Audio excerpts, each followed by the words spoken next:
अडानी जी को इस देश में शायद ही कुछ ऐसा हो जो अब तक ना दिया गया हो। पूरा देश एक तरह से अडानी जी की रियासत बन गई है, चाहे एयरपोर्ट हो, चाहे समंदर के पोर्ट हो, चाहे कोई भी फील्ड हो, आप गिनाते चले जाइए। अडानी जी को सारा कुछ सौंप दिया गया है। हालात ये हैं कि देश के अंदर भले इस पर सवाल उठे हों, लेकिन कोई कार्रवाई ना हुई हो, लेकिन अमेरिका ने उनके खिलाफ बाकायदा, आप जानते हैं, अरेस्ट वारंट जारी किया हुआ है। उसके बाद तमाम तमाशे चल रहे हैं जिस पर हम लगातार दोस्तों, सत्ता के अंदर बहुत सारी सरकारें आई, लेकिन किसी भी सरकार ने आज तक देश की सुरक्षा से किसी भी तरह का समझौता नहीं किया। लेकिन भाजपा सरकार ने जिस तरह से यहां पर समझौता किया और जिस तरह से अडानी को एक और चीज सौंप दी गई दोस्तों, उसके बाद से भारत के अंदर काफी सवाल उठाए जा रहे हैं। क्या पूरा भारत अडानी के हवाले कर दिया जाएगा? हमारे साथ वरिष्ठ पत्रकार मौजूद है, अशोक कुमार पांडे जी। आप उनकी इस रिपोर्ट को देखिए। नमस्कार, मैं अशोक कुमार पांडे और स्वागत है आपका टीसीएच पर। अडानी जी को इस देश में शायद ही कुछ ऐसा हो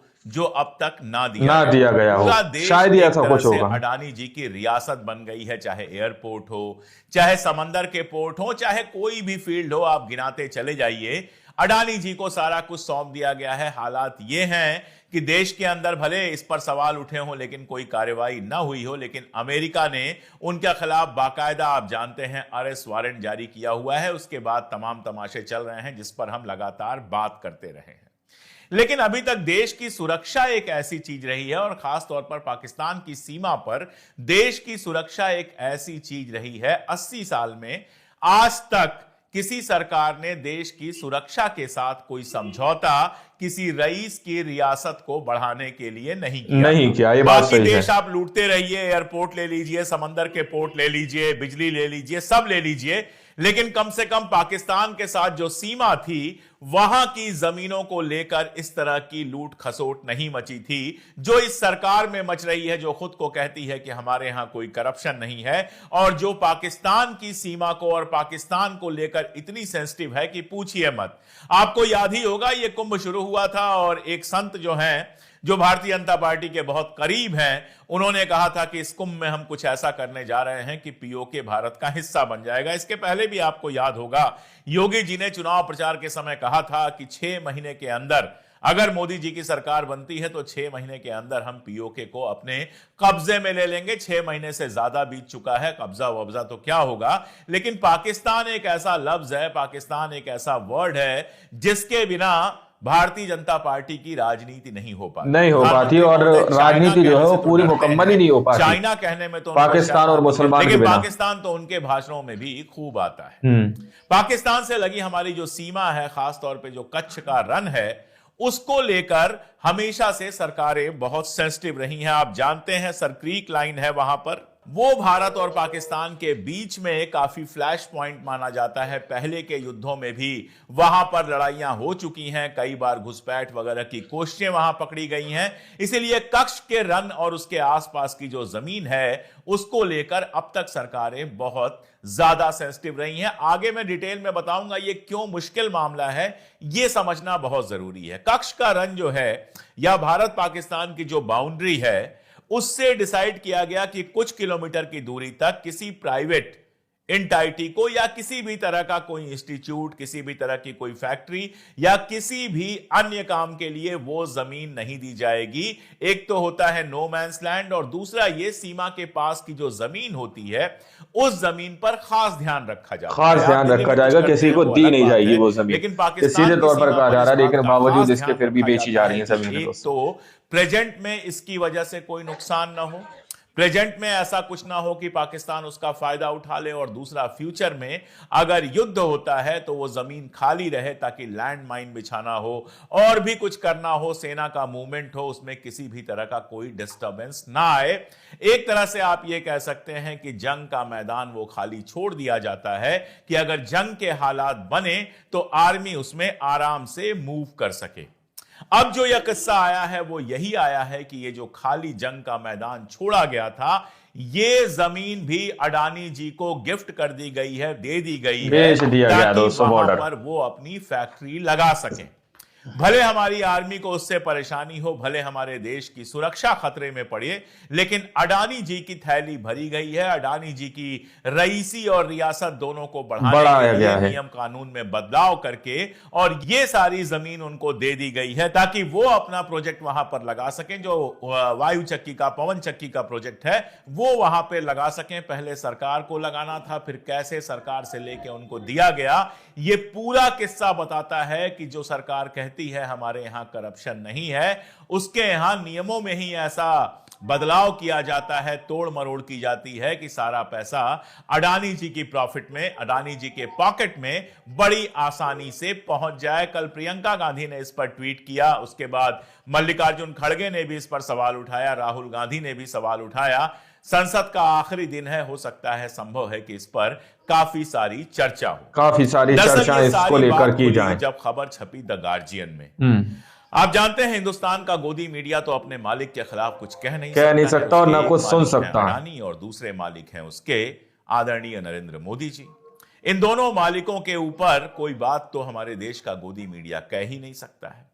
इसीलिए यह खबर हिंदुस्तान के किसी अखबार में नहीं छपी, इसीलिए इस खबर पर हिंदुस्तान के किसी चैनल पर बातचीत नहीं हुई। बातचीत अगर हुई तो द गार्जियन में हुई, द गार्जियन में खबर छपी और उसके बाद इस पर शोर मच गया। उसके बाद कुछ एक और जगहों पर छोटी मोटी खबरें आईं। पूरा किस्सा यह है कि पाकिस्तान की सीमा के सबसे करीब 230 वर्ग किलोमीटर, 230 स्क्वायर किलोमीटर, या आप कहना चाहें तो इसको 90 स्क्वायर माइल्स कह सकते हैं। यह जमीन जो थी वो सरकारी उपक्रम था, solar energy corporation of India SECI, उसको आवंटित किया गया। यानी सबसे पहले यह जमीन दी गई सरकारी उपक्रम को। अब अगस्त 2023 में रक्षा मंत्रालय ने सीमा के नियमों में ढील देने पर सहमति जताई। मतलब यह कहा कि ठीक है, सीमा के नियम जो हैं उसके हिसाब से तो यहां पर कुछ नहीं बन सकता, लेकिन हम इस वाले मामले में ढील दे रहे हैं। सीधी बात है कि सुरक्षा से समझौता किया गया, जमीन के लिए ढील दी गई और यहां पर अक्षय ऊर्जा निर्माण के देश की सुरक्षा से समझौता किया जा रहा है गई कि यहां पर आप अक्षय ऊर्जा निर्माण कर सकते हैं। अब जब सरकार की ओर से यह ढील मिल गई तो कीमत अचानक बढ़ के 10 गुना हो गई। अब होना क्या चाहिए था कि सरकार की ओर से ढील मिल गई तो SECI जो सरकार का उपक्रम है वो वहां पर अपना प्रोजेक्ट लगाता, लेकिन यहीं पर होता है खेल। मोदी जी के जो अक्षय ऊर्जा मंत्री हैं RK सिंह, उनकी अध्यक्षता में मीटिंग हुई और मीटिंग में SECI से कहा गया कि आप खुद यहां पर प्रोजेक्ट मत लगाएं, अब जमीन महंगी हो गई है तो ये जमीन जो है वो उसको किसी और को दे दें। अब किसी और का क्या मतलब है वो आप अच्छी तरह समझते हैं। जिस समय यह जमीन सौंपी गई है या कहा गया है किसी और को दी जाएगी जिसके लिए बिडिंग होगी, उस समय SECI ने बहुत क्लियर कहा है कि हमें इस बात की जानकारी नहीं थी कि सुरक्षा नियमों में ढील दी गई है। यानी एक सरकारी कंपनी जिसके पास यह जमीन थी, जो अगर कोई प्रोजेक्ट लगाती भी तो सरकार के कंट्रोल में होती, उसके हाथ से जमीन निकालने के लिए सीधे मोदी जी के मिनिस्टर ने प्रोत्साहित किया। उसके बाद जो वही हुआ जो हर बार खेल होता है, बिडिंग हुई और बिडिंग के बाद अब अडानी जी के अलावा यह जमीन किसको मिल सकती थी? अडानी जी जिस बिडिंग में होते हैं उसमें किसी और को तो कुछ मिल नहीं सकता। क्यों नहीं मिल सकता यह समझने के लिए आपको ढेर सारी बॉलीवुड की फिल्में देखनी पड़ेंगी और आपको समझ में आएगा कि बड़ी कंपनियां जो होती हैं वो बिडिंग कैसे जीतती हैं। और यह बड़ी कंपनी तो सरकार के बिल्कुल बगल की कंपनी है, सरकार की जैसे अपनी कंपनी है। तो ये सारी जमीन जो है यानी 190 स्क्वायर किलोमीटर की जो ये जमीन थी, ये पूरी की पूरी मिल गई अडानी जी को। और अब जब अडानी जी आ गए थे तो उनको 255 यानी 255 स्क्वायर किलोमीटर की जमीन और दे दी गई। यानी ओरिजिनली ये 230 स्क्वायर किलोमीटर थी और इसमें 255 स्क्वायर किलोमीटर की जमीन और दे दी गई।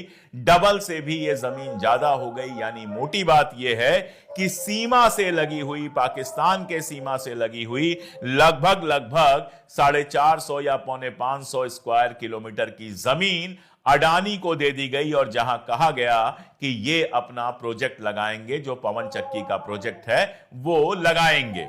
अब कई सारे रक्षा विशेषज्ञों का यह कहना है कि यह खतरनाक है, ये भारत की सिक्योरिटी के लिए खतरनाक है, भारत की सुरक्षा के लिए खतरनाक है, ये सीधे तौर पर कहा जा रहा है। अभी तक ऐसा नहीं हुआ, किसी ने देश की सुरक्षा से समझौता नहीं किया दोस्तों। अगर अटैक करता है तो आप बताइए जंग कैसे होगी, हम कैसे लगा पाएंगे लैंड माइंस, बाकी लड़ाइयां, आर्मी का मूवमेंट, बाकी सारी चीज कैसे पॉसिबल होगी जब इतने लंबे इलाके में और इतने चौड़े इलाके में अडानी जी का प्रोजेक्ट लगा हुआ होगा।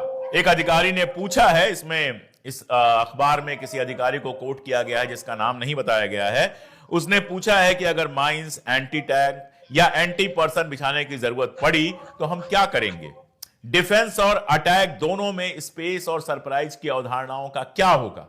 यानी बहुत सीधी सी बात है ना, मैं सुरक्षा का एक्सपर्ट हूं ना आप सुरक्षा के एक्सपर्ट हैं, लेकिन यह खेल कितना भयानक है। जमीन थी, सीमा की जमीन थी, एससीसीआई के पास वो जमीन थी, एससीसीआई प्रोजेक्ट नहीं लगा सकता था क्योंकि रक्षा मंत्रालय से ढील नहीं मिली थी। जब अडानी जी के दिमाग में आया कि यहां तो प्रोजेक्ट लगाया जा सकता है और यही पूरा इलाका है, अल्टरनेटिव एनर्जी का ये पूरा इलाका है जिसको लेके अमेरिका में सारा तमाशा हुआ है, तो जब उनको लगा कि अल्टरनेटिव एनर्जी के क्षेत्र में जाना है तो पहले तो जो हमारा रक्षा मंत्रालय है उसने ढील दे दी कि यहां पर वो बन सकता है और ढील देने के बाद एससीसीआई से कहा गया कि तुम खुद मत बनाओ, दूसरे को जमीन दे दो। एससीसीआई ने बिडिंग की, वो बिडिंग अडानी जी ने जीत ली और इस तरह रक्षा मंत्रालय द्वारा दी गई ढील का पूरा फायदा अडानी जी को पहुंचा। अब अडानी जी को वो जमीन मिल गई है और वहां बड़े आराम से वो अपनी पवन चक्की का प्रोजेक्ट लगाएंगे। अब जाहिर है कि अडानी का कहना यह है कि हमने तो सरकारी नियम के हिसाब से किया है, और वो झूठ भी नहीं बोल रहे हैं, उन्होंने सरकारी नियम के हिसाब से किया है। खेल तो यही। दोस्तों, आप लोगों ने इस वीडियो को शुरू से आखिर तक देखा। वीडियो के अंदर साफ तौर पर बात की गई है कि किस तरह से देश की सुरक्षा के साथ यहाँ पर सीधे तौर पर खिलवाड़ जैसी स्थिति बनी हुई है। अगर पाकिस्तान से किसी भी तरह से जंग होती है तो उसके आसपास के जो एरिया हैं, जो वहां की आर्मी की मूविंग का एरिया बताया जा रहा है, वो जमीन को भी पूरी तरह से अडानी को सौंप दिया गया। दोस्तों, जो लैंड माइंस हैं वो किस तरह से लगाए जाएंगे, इस तरह से सवाल यहाँ पर सीधे तौर पर उठाया जा रहा है। आप लोग समझ सकते हैं कि किस तरह से एक रईस को और किसी की रईसी को बढ़ाने के लिए किस तरह से देश की सुरक्षा को भी किसी दूसरे के हाथ में सौंप दिया जा रहा है। दोस्तों, आज से पहले मुझे नहीं लगता कि किसी सरकार ने इस तरह से किया होगा। आप लोगों को स्टार्टिंग में ही अशोक कुमार पांडे ने बताया कि किस तरह से देश की बहुत सारी संपत्ति को बड़े बड़े उद्योगपतियों के हाथों सौंप दिया गया है। अब देश की सुरक्षा के साथ भी इस तरह से हो रहा। दोस्तों, बाकी आप लोग इस रिपोर्ट के बारे में क्या सोचते हैं, क्या समझते हैं, अपनी राय कमेंट सेक्शन में जरूर दीजिएगा। मिलता है अगली वीडियो में, जब तक के लिए जय हिंद, जय भारत।